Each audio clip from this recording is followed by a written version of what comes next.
how do you expect Russia to respond to the UK's ultimatum and the midnight deadline it's set? Well, it's important to remember that this was not a British ultimatum as such. As the British Prime Minister sees it, she was basically trying to give the Russians at least the possibility of getting out of a difficult situation. She hinted at the possibility that they may suggest that these are chemical compounds that have escaped from government control.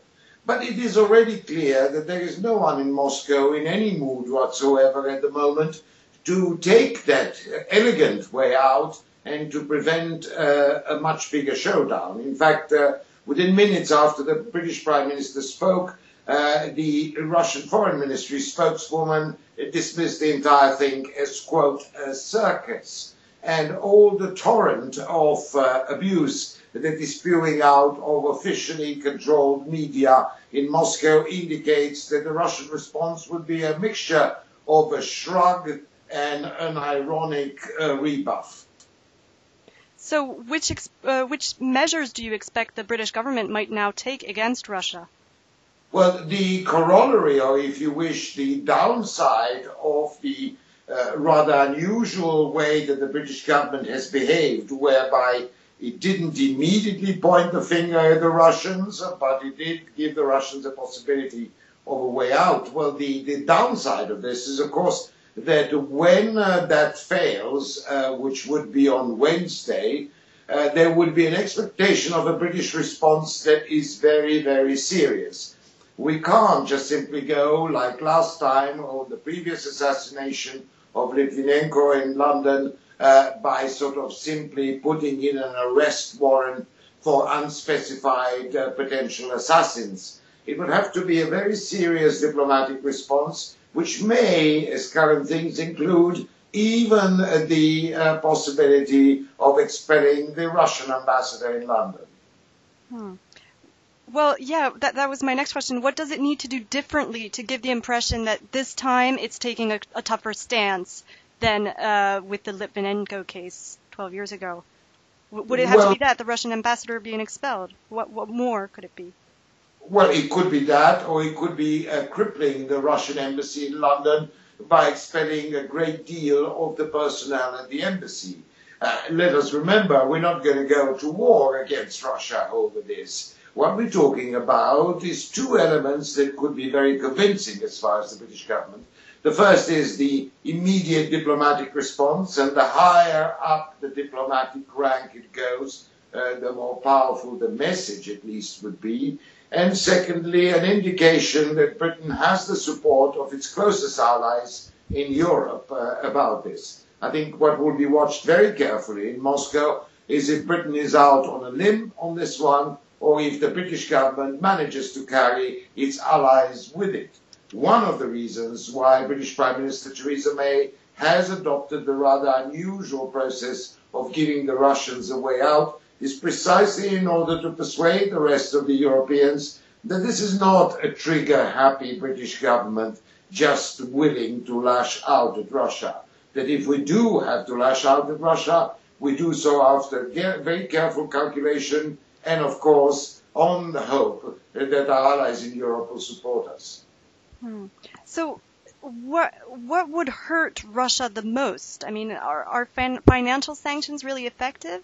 And also, how much can the UK do alone, and how much does it need the help of others for these measures? Well, it will need the help of others, but it could also galvanize the help of others. Let us not forget British governments were some of the prime movers for the sanction regimes that now is continuing against Russia.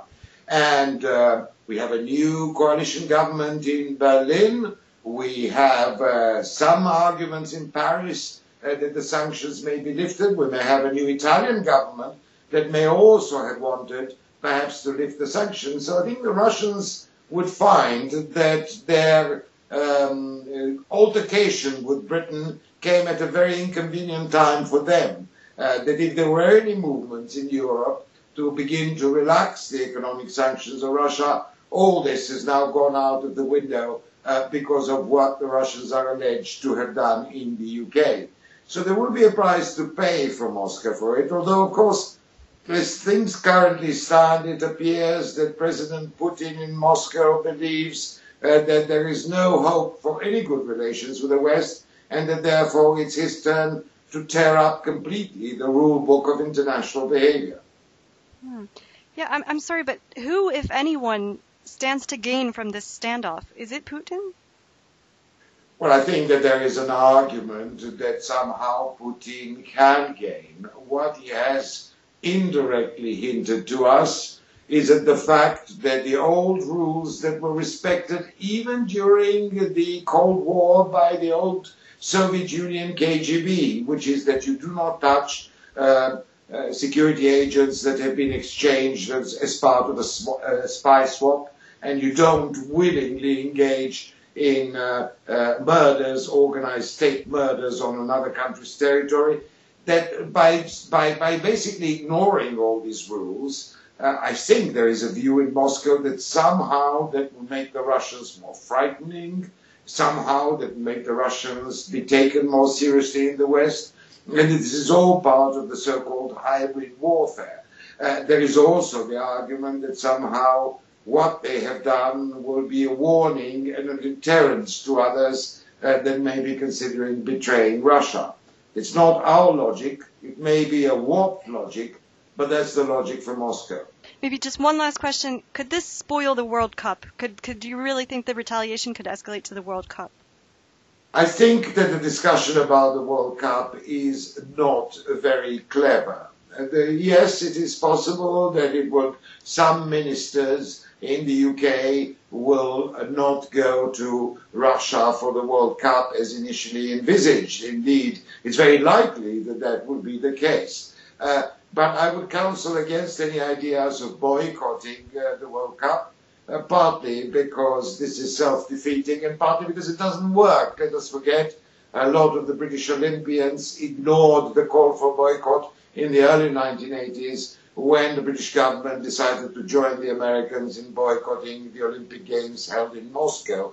I'm not a great believer in these sport boycotts, and I'm not sure that Mr. Putin is terribly worried about it.